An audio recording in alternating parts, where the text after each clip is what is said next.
This program is presented by Birch Gold Group, the precious metal IRA specialists.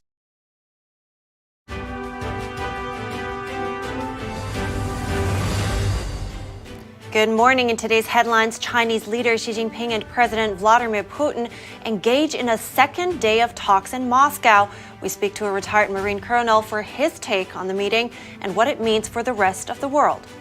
Americans will soon have more insight into the origins of the COVID-19 virus. President Biden signs a bill declassifying government intelligence on the matter. Witness testimony is wrapping up in the Manhattan DA's investigation of former President Trump. We take a look at protests on the streets of New York. Florida Governor Ron DeSantis is sounding a warning against the Biden administration's digital currency plans. He says it's about surveilling and controlling Americans, and he's proposing a bill in Florida against it. And a retired Navy SEAL who published a book to help everyone bring out the leader in themselves. He shares some valuable lessons he's learned.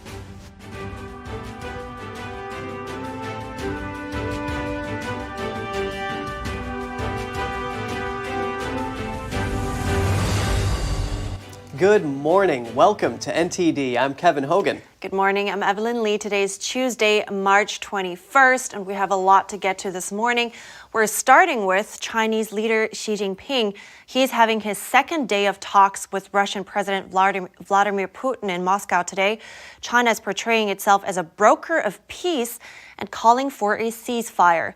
But the U.S. says the visit is diplomatic cover for war. NTD's Jeremy Sandberg reports. The two leaders called each other dear friends and exchanged compliments before starting their 4.5-hour talk on Monday. They touted the close ties between China and Russia and their shared strategic visions. Talks were followed by a dinner banquet. Moscow wants to strengthen relations and discuss the war in Ukraine. Beijing frames the trip as a journey of friendship, cooperation, and peace. But U.S. Secretary of State Antony Blinken doesn't buy into the alleged agenda of peace as the reason for the visit. China's 12-point peace proposal is being interpreted by many Western countries as a ploy to buy Russian forces more time to regroup and solidify their positions. Blinken warned allied countries not to be fooled by any tactical move by Russia supported by China to freeze the war on its own terms. Ceasefire now, without a durable solution, would allow President Putin to rest and refit his troops and then restart the war at a time more advantageous to Russia. Blinken cautioned that a ceasefire that doesn't require removing Russian forces from Ukraine is effectively supporting ratification of Russian conquest. He says the timing of Xi's visit suggests China feels no responsibility to hold Russia accountable for wartime atrocities. The U.S. is watching China closely for any sign of them providing military aid to Russia. Jeremy Sandberg, NTD News. Joining me now to talk about this visit is retired Marine Colonel Grant Newsham. He's also currently an Epoch Times contributor and senior fellow at the Center for Security Policy. Good morning, Grant. Good morning. Glad to be here. Good to have you. Now, what do you think she is doing in Moscow right now? Well, I think Secretary of State Blinken has accurately characterized it. There's nothing good that's going to come out of this, at least for the free world. She is demonstrating his really thoroughgoing support for the Russians and what they're doing in Ukraine. Any suggestion of a peace deal is really a charade. But consider that, Putin has just been indicted by the International Criminal Court. It's widely known the atrocities being committed in Ukraine, not to mention a UN Security Council member attacking another independent state to take it over, something we thought the world was long done with. And she is going ahead with this meeting, and listen to the language that you hear there. This is a pretty clear statement of support for Russia and alignment of strategic interests. Right, and we just heard that the U.S. is watching whether China will send military aid to Russia. How likely do you think that is? I think it's very likely. In fact, I think it's already happening. It was reported publicly a couple of weeks ago that Chinese ammunition has been found on the battlefields in Ukraine. Also, it's been reported a long time ago that drone parts and assistance with deactivating Ukrainian drones has been provided. Covert, surreptitious Chinese transport flights with transponders turned off. Those have been reported for some months now. So military equipment does seem to be getting in. Also, North Koreans have been providing military hardware to the Russians. And I'll bet that there's an agreement on China's part, one, that North Korea can do it, and that North Korean stocks will be replenished with Chinese ones. Really, it's just a question of how overt China is going to be with this provision of weaponry, and also the scale of it. And one has to presume that the Americans know more than they are publicly letting on. It's been couched as, well, China's considering it, but one should regard that with a degree of skepticism. Absolutely. Now, how does China benefit from an alliance with Russia? Well, there's a couple things. One is that by keeping this war going, by providing support to Russia, this distracts all sorts of American attention and free world attention from Asia, and specifically Taiwan. So just think about it. Look, consider the distraction that this has been. So it's in China's interest to have that happen. Also, it's in China's interest to have a weakened Russia. Yes, their strategic interests align in the sense that both of them hate the United States, want to destroy it or dominate it. And with America out of the way, China and Russia pretty much have a free run. So a weakened Russia is actually to China's benefit, because when the time comes, China is going to demand and get Russian help and support for, say, an attack on Taiwan, for other aggressive Chinese moves in Asia. Chinese diplomats have scrupulously supported the Russians from the start of the Ukraine invasion. So there's also another aspect, and that is that there's large parts of the Russian Far East that China believes were stolen from it in the 19th and 18th centuries. And when the time comes, China intends to get that back. They'll do it perhaps salami slicing, but make no mistake, there's no great love between the two countries. And when the time comes, China is going to repay Russia for taking their territory. But for now, they do have an alignment of interests. And China's effectively telling the rest of the world, look, we don't care. What are you going to do? And that it does seem to be the attitude it has towards the rest of the world and this administration. I think that's a very interesting point also for China that a weakened Russia would be beneficial to them. And I want to touch on what happened earlier this month as well before we go really quick. So China mediated a deal that restored Saudi Arabia and Iran relations. Now, why do you think are we seeing China involving itself in these conflicts now? Well, some immediate benefits are China gets a lot of cheap oil locked up for a long time. Additionally, it has the prospects of Saudi Arabia and Iran using the Chinese currency. And that means they're not using American dollars. And that works to China's advantage because it wants to get away from this dependence on the US dollar. Additionally, it makes America look ridiculous. Saudi Arabia has been America's key ally in the area. We are thought to be the most influential country. Now China just slips in and cuts a deal between Iran and Saudi Arabia. Plus, China has been a big supporter of Iran. And what you're seeing is an alliance of sorts between countries like Iran, Venezuela, Cuba, Russia, North Korea. One sees the pattern there. So it's all a part of gradually expanding your presence, your influence throughout the globe. And once again, the psychological blow to the United States of sort of being perceived and seen as irrelevant or not as relevant in an area that was America's turf. That's one more plus mark in the sort of the dominate America column. There's a ways to go, but China likes what it's seeing. Very interesting, and lots of things to be cautious about. So thank you so much, Grant Newsham. I appreciate it. Sure, thanks very much. Now, in related news, Japanese Prime Minister Fumio Kishida will meet with Ukrainian President Volodymyr Zelensky in Kyiv. The Japanese Prime Minister will voice support and solidarity with Ukraine following the invasion by Russian forces more than a year ago. Japan will host a G7 summit in Hiroshima in May. Kishida says the summit should demonstrate a strong will to uphold international order and the rule of law in response to the Ukraine war. Americans will soon be able to see intelligence regarding the origins of the COVID-19 virus. President Biden signed a bill that declassifies the information yesterday. Here's the story.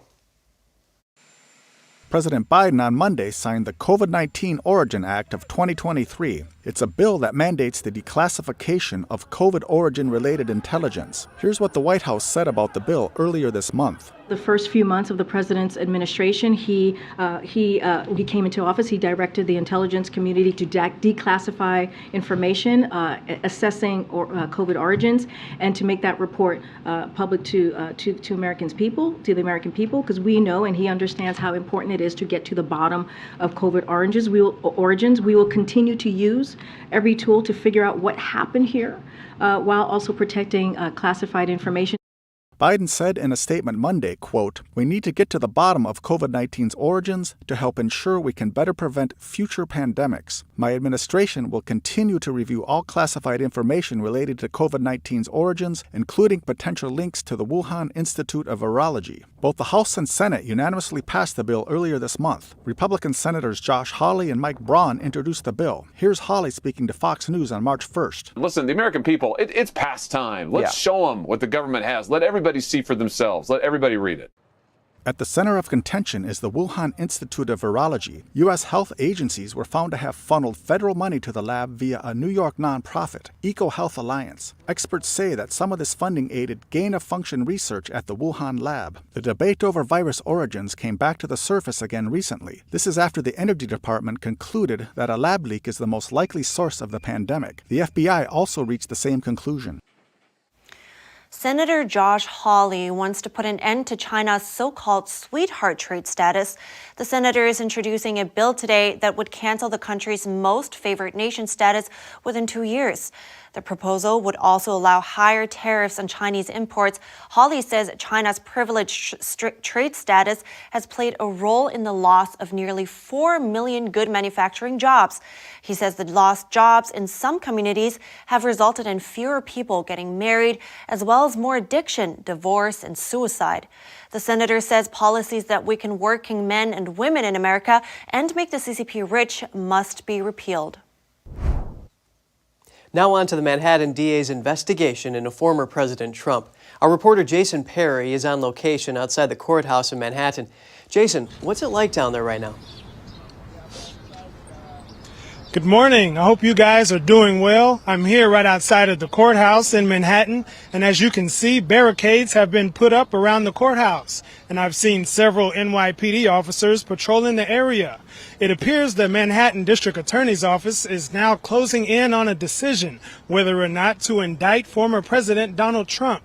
The reason would be for an alleged hush money payment made in 2016 to pornographic actress Stormy Daniels. Trump denies those allegations. Trump has called for people to protest, while others, such as House Speaker Kevin McCarthy, has asked people not to protest. So what will happen today?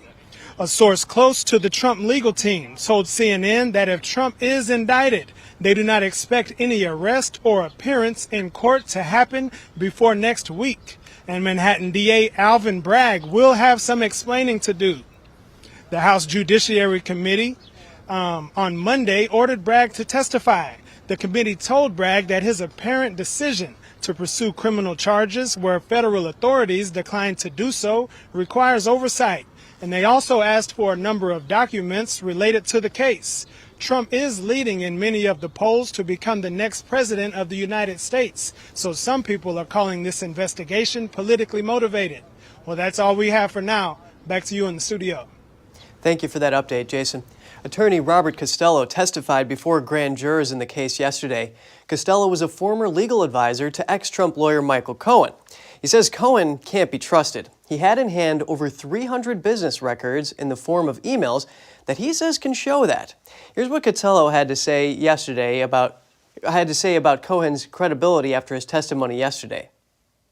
The only thing I'm doing is trying to tell the truth to the grand jurors, because I read all these lies in the media that are being promoted by one side. If you see the full picture, you know, listen, if they want to go after Donald Trump and they have solid evidence, so be it. But Michael Cohen is far from solid evidence. This guy, by any prosecutor's standard, and I used to be deputy chief of the criminal division in the Southern District of New York, I wouldn't have touched a guy like Michael Cohen, especially if he's a convicted perjurer. Not to mention, as I said, the 50 to 100 lies he told us that are in those 330 emails.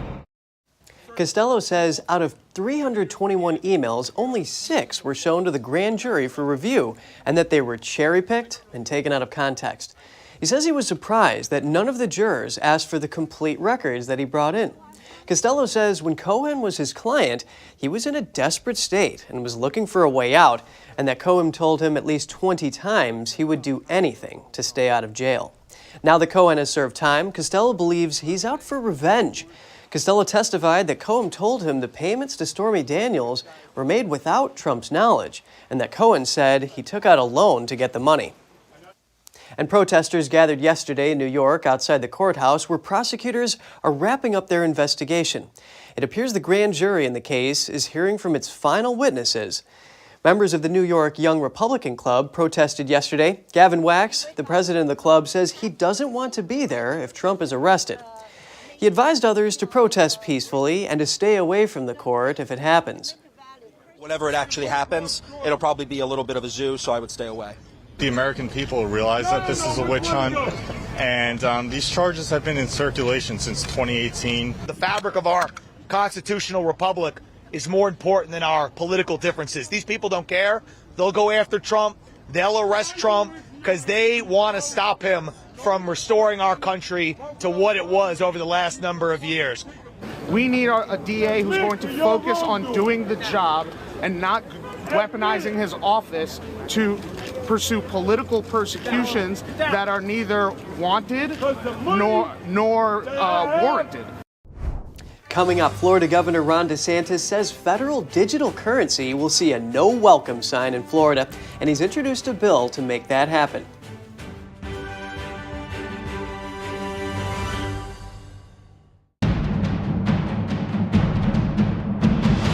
A performance that truly matters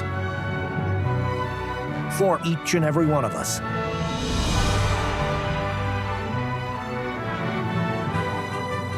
This is what you've been waiting for. See it at least once in your lifetime. Shen Yun, coming to Lincoln Center, April 6th to the 16th. Buy tickets now at shenyun.com.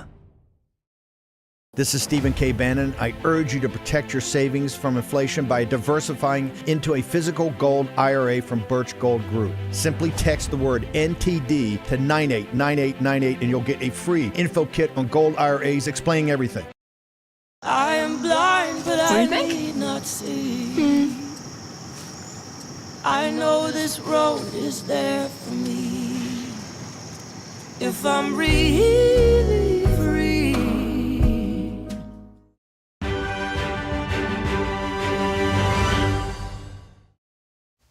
Welcome back. Florida Governor Ron DeSantis is calling out President Joe Biden on digital currency. He accuses the administration of weaponizing money and is proposing a bill to combat that for Floridians. NTD's Daniel Monahan brings us more. President Biden issued an executive order last year which calls for exploring the creation of a digital currency. It would be directly controlled and issued to consumers by the federal government. DeSantis says such a currency would provide the government with a direct view of all consumer activity. Any way they can get into society to exercise their agenda, they will do it. So what the central bank digital currency is all about is surveilling Americans and controlling behavior of Americans. The Florida governor says society has witnessed the consequences of such control in other parts of the world. Look at no further than China to see the impacts of centralized digital currency. The People's Bank of China uses its central bank to monitor citizen behavior, allowing for the surveillance of spending habits and to cut off access to goods and services. The proposal by DeSantis would prohibit the use of a federal digital currency in Florida. The White House says a digital dollar would improve efficiency and could promote financial inclusion and equity. Meanwhile, DeSantis also criticized the president for vetoing a Republican-led bill on restricting pension funds from making investment decisions based on climate change and other factors. Sign this veto because the legislation passed by the Congress would put at risk the retirement savings. The legislation is part of broader Republican efforts to combat policies they call too politically correct or woke. Daniel Monahan, NTD News. An American aircraft carrier is docked for a 4-day visit in Manila, Philippines. The USS America just completed a joint exercise with the Japan Maritime Self-Defense Force. The nearly 850-foot-long assault carrier can accommodate more than 3,000 sailors and Marines. The commanding officer, Captain Shoki Snyder, said the visit is part of a normal spring patrol the ship conducts each year. He also spoke of a greater purpose to the visit. Any Navy, any of the U.S. naval ships are free to operate anywhere in international waters, and we do that so the waters can remain free for all countries to use.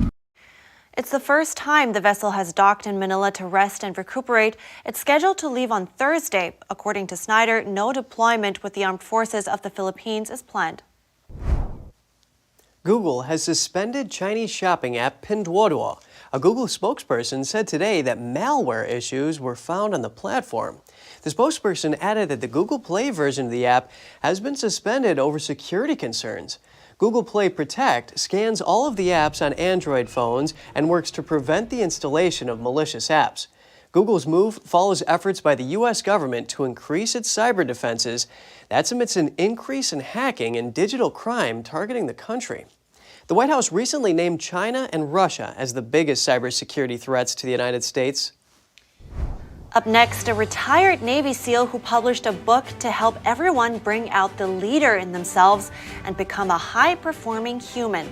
Some valuable lessons he wants to share after the break.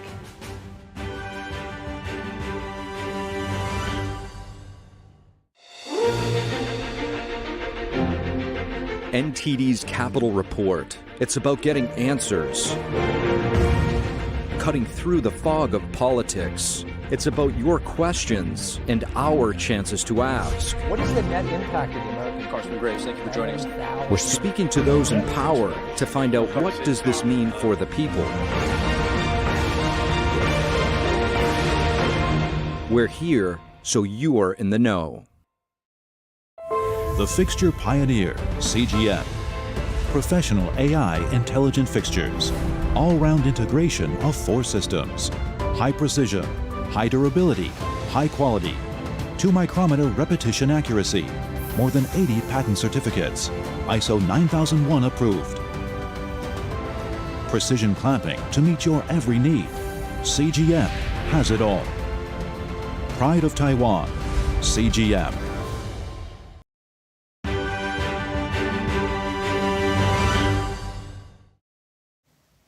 Welcome back. Everybody is battling something different.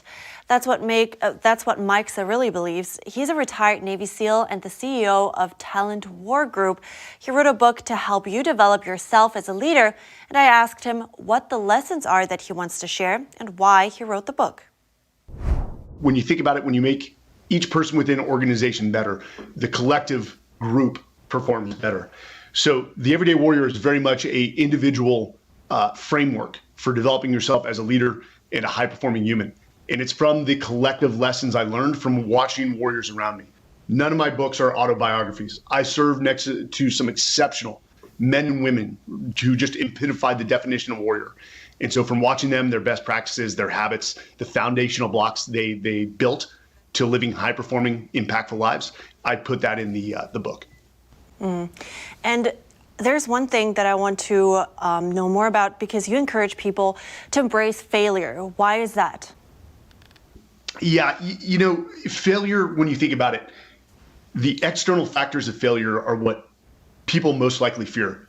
Judgment. What will other people think? And that's just being a human being. And I understand that. But failure at the end of the day is the refining fire by which we define success.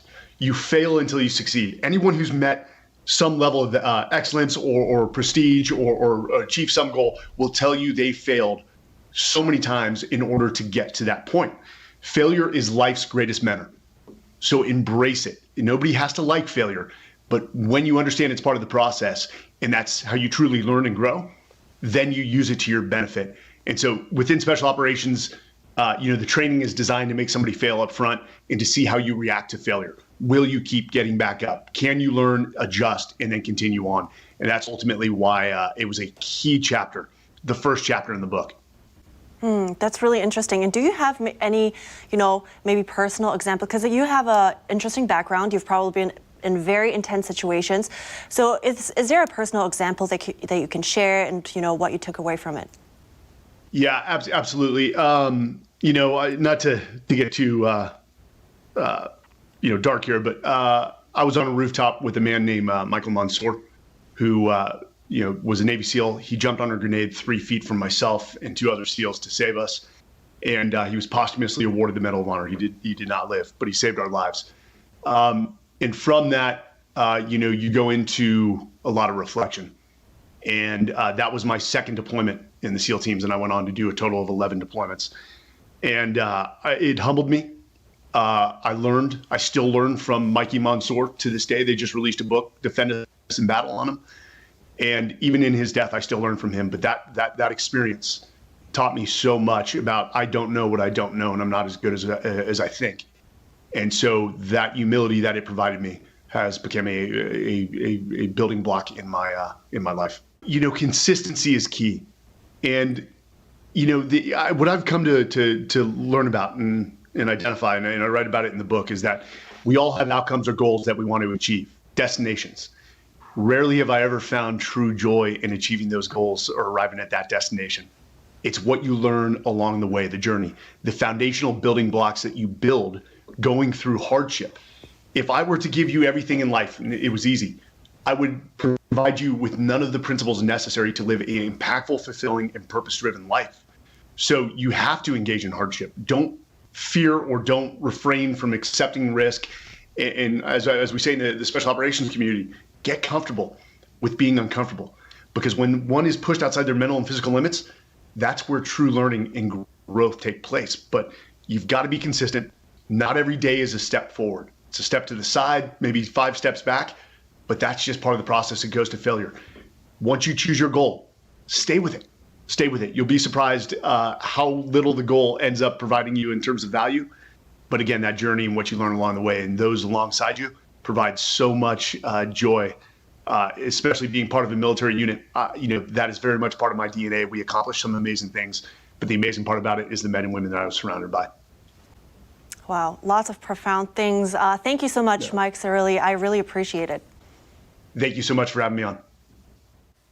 Evelyn, those Navy SEALs are some tough people. So, it makes sense that he would write a book on how to develop your leadership skills. No, yeah, I agree. And I'm pretty impressed at how self-reflected he is also. I really like the part where he said, I think he said something to the point of when you're not necessarily afraid of the failure, it's the judgment you're afraid of. And I think that's a good point, to always find the underlying root cause, basically. Wow. Yeah, he's really got the mental toughness down. Exactly.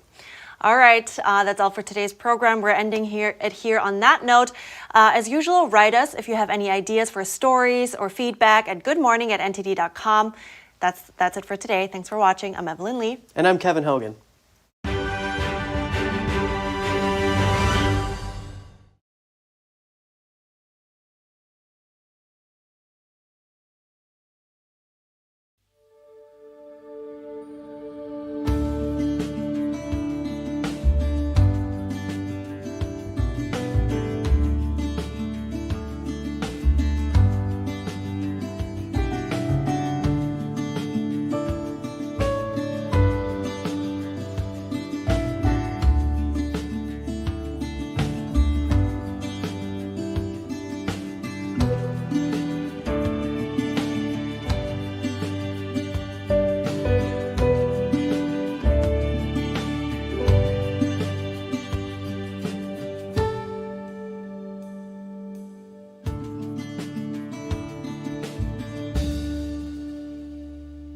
Thanks for watching us on YouTube. Did you know YouTube only keeps selective videos on its platform? So if you want to make sure you get the full picture, just subscribe to our newsletter. Go to newsletter.ntd.com and sign up. It's free.